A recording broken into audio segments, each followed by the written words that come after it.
சென்னை அடையாறில் இயங்கி வரும் தனியார் பள்ளியின் அங்கீகாரம் திடீரென ரத்து செய்யப்பட்டதை கண்டித்து பெற்றோர்கள் பள்ளியை முற்றுகையிட்டு போராட்டம் நடத்தி வருகின்றனர். இது தொடர்பான தகவல்களை செய்தியாளர் ஹரிஹரனிடம் கேட்கலாம். ஹரிஹரன், எதனால் அந்த பள்ளியினுடைய அங்கீகாரம் திடீரென ரத்து செய்யப்படுகிறது?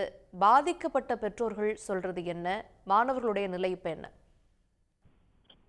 சென்னை அடையாறில் உள்ள காந்தி நகரில் இயங்கி வரும் 2 தனியார் பள்ளிகளின் கட்டிடங்கள் இருக்கக்கூடிய பிரச்சனைகள் காரணமாக பள்ளியின் அங்கீகாரத்தை அரசாங்கம் ரத்து செய்திருக்கு. அங்கீகாரத்தை ரத்து செய்துள்ளதன் காரணமாக பெற்றோர்களை அழைத்து உடனடியாக சான்றிதழ்களை வாங்கிக் கொண்டு வேறு பள்ளிகளில் உங்களுடைய குழந்தைகளை சேர்த்துக் கொள்ளுமாறு பள்ளி நிர்வாகம் தரப்புல அறிவுறுத்தப்பட்டிருக்கு. இந்த நிலையில இந்த ஆண்டின் கல்வி கட்டணம் முழுமையாக பள்ளி நிர்வாகம் வசூலித்த நிலையில திடீரென வேறு பள்ளிக்கு மாற்றச் சொன்னால் நாங்கள் என்ன செய்வது, குழந்தையின் எதிர்காலம் என்ன ஆவது என்ற ஒரு கேள்விக்குறியோடு பள்ளியில் முற்றுகையிட்டு பள்ளி நிர்வாகத்திடம் பேச்சுவார்த்தையில் ஈடுபட்ட பெற்றோர்கள் பள்ளி நிர்வாகம் அளித்த வாக்குறுதி மீது நம்பிக்கை இல்லாத ஒரு காரணத்தினால அடையாறு கிண்டி செல்லும் சாலையில போக்குவரத்துக்கு இடையில சாலை மறியலில் ஈடுபட்டாங்க.